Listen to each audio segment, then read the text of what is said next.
ఈసారి నేను పోటీ చేయటం లేదు. ఎందుకు పోటీ చేయలేదనే దానికి చాలా కారణాలు ఉన్నాయి. పార్టీ బ్రహ్మాండంగా ఉంది.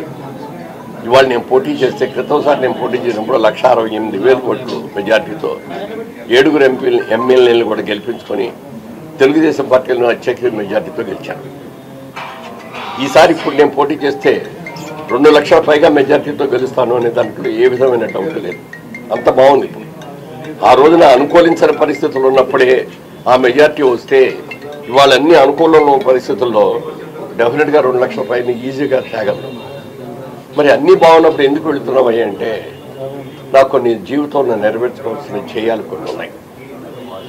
ముఖ్యంగా 2006 సంవత్సరంలో నేను మురళీమోహన్ చారిటబుల్ ట్రస్ట్ అని పెట్టి ఒక ట్రస్ట్, ఎడ్యుకేషనల్ ట్రస్ట్ పెట్టుకుని చాలామంది పేదవాళ్ళు, బ్రహ్మాండంగా చదువుకునే పేదవాళ్ళు ఉన్నత విద్యను అభ్యసించలేకపోతున్నారు.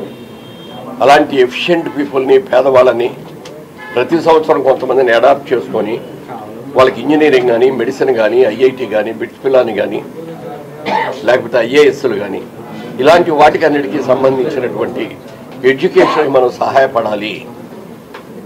ప్రతి పేదవాడు, బాగా చదువుకున్న ప్రతి పేదవాడు కూడా మనం ఇచ్చే అవకాశాన్ని సద్వినియోగం చేసుకొని అతను కాళ్ళ మీద నిలబట్టమే కాకుండా తన కుటుంబాన్ని బాగు చేసుకోవడమే కాకుండా రేపు పొద్దున్న తమ్ముళ్ళని, చెల్లుల్ని, కొడుకుల్ని అందరినీ కూడా చక్కగా చదివించుకోవడానికి అవకాశం ఉంటుంది. ఇది ఒక మహత్తరమైన కార్యక్రమం అని చెప్పి 2006 సంవత్సరంలో ప్రారంభించాను. దాదాపుగా ప్రతి సంవత్సరం కూడా 1000 మంది విద్యార్థులు ఉండేటట్టుగా నేను ఆ ట్రస్ట్ డెవలప్ చేసుకున్నాను. అయితే అనుకోకుండా చంద్రబాబు నాయుడు గారు నన్ను గట్టిగా రమ్మని మరి పట్టుబట్టడం మూలంగా నేను రాజకీయాల్లోకి రావాల్సి వచ్చింది. ఈ రాజకీయాల్లో వచ్చినటువంటి ఈ 10 సంవత్సరాల్లో నా ట్రస్ట్ కొంచెం సిక్ అయింది. నా దృష్టి ఇక్కడ ఎక్కువ ఉండటం మూలంగా కానీ, నా ఇన్వెస్ట్మెంట్స్ అన్ని ఇక్కడ ఖర్చు పెట్టడం మూలంగా కానీ ట్రస్ట్ సిక్ అయింది.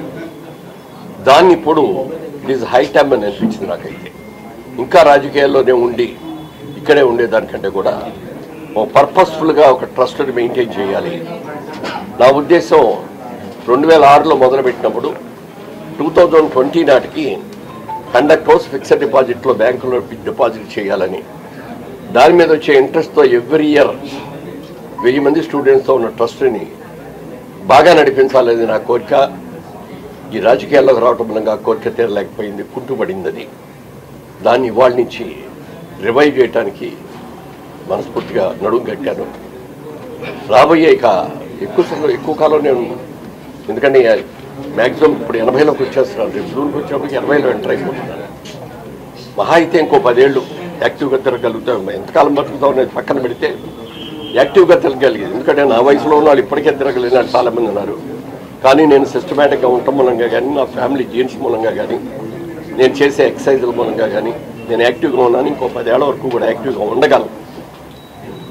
ఈ 10 ఏళ్లలో నేను అనుకున్నట్టుగా 100 crores ఫిక్స్డ్ డిపాజిట్లో పెట్టి రేపు పొద్దున్న నేను ఉన్నా లేకపోయినా కూడా నా ట్రస్ట్ నడవాలి. రేపు పొద్దున్న నా పిల్లలు నడపాలి, నా మనవాళ్ళు నడపాలి. పేద విద్యార్థులకు అందరికీ కూడా నేను చెయ్యాలి అనేది ఒక పవిత్రమైన బాధ్యతను మనసులో పెట్టుకొని రాజకీయాలకు దూరంగా ఉన్నాను.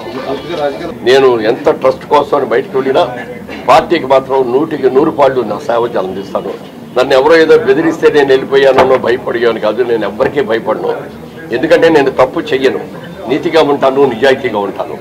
పూర్తిగా నేను చేసే ప్రతి వ్యాపారంలోనూ 100కి 100 పాళ్ళు ట్యాక్స్ కడతాను. నా దాంట్లో నా వ్యాపారంలో ఎక్కడ బ్లాక్ అమౌంట్ అనేది కూడా ఉండదు. పూర్తిగా వైట్ అమౌంట్తో చేస్తాను, పూర్తిగా ట్యాక్సులు కడతాను. ఇన్ని సంవత్సరాలు నా వ్యాపారంలో ఏ రోజున నా మీద ఇన్కమ్ ట్యాక్స్ రైడ్ కూడా జరగకుండా అన్నీ కూడా టైం ప్రకారం కట్టాను. కాబట్టి వాళ్ళు ధైర్యంగా ఉండగలను, ఎవరికి భయపడను. నా అంతరాత్మకు నేను భయపడతానేమో కానీ ఇంకెవరికి నేను భయపడాల్సిన అవసరం లేదు. తప్పు చేసిన వాడు భయపడాలి కానీ నీతిగా ఉన్నాడు, నిజాయితీగా ఉన్నాడు భయపడాల్సిన అవసరం లేదు. నేను ఎవరికి భయపడ్డు. ఇక రూపాదేవి గారి గురించి అడిగారు. రూపాదేవి గారు చేసినా, నేను చేసినా, ఎవరు చేసినా కూడా ఇవాళ మేము ట్రస్ట్ నిలబెట్టుకోవాలి అంటే మేము కొంత సాక్రిఫైస్ చేయాల్సిన తప్పదు. వాళ్ళ పదవుల కలుస్తుంటే ఎవరు వద్దని అనరు. అయినా కూడా పదవులు కాదు ముఖ్యం, మన బాధ్యత ముఖ్యం. మన బాధ్యత నిర్వహించాలి అనే ఉద్దేశంతో నిర్ణయం తీసుకున్నాం. నేను చంద్రబాబు నాయుడు గారి దగ్గర కూడా చాలా క్లియర్గా చెప్పాం. నేను కానీ, రూపాదేవి గారు కానీ ఇద్దరు కూడా పార్టీకి మీరు ఏ బాధ్యత ఇస్తే ఆ బాధ్యత చేయడానికి సిద్ధంగా ఉన్నామండి. ఇప్పుడు దాదాపుగా రోజు రాత్రులు చంద్రబాబు నాయుడు గారితో కూర్చొని రాత్రి 2-3 దాకా కూడా ఉండి తన డ్యూటీ ఇచ్చిన డ్యూటీని చాలా అద్భుతంగా చేస్తాడు. అది నిన్న ఆయన ప్రత్యేకంగా కూడా చెప్పారు.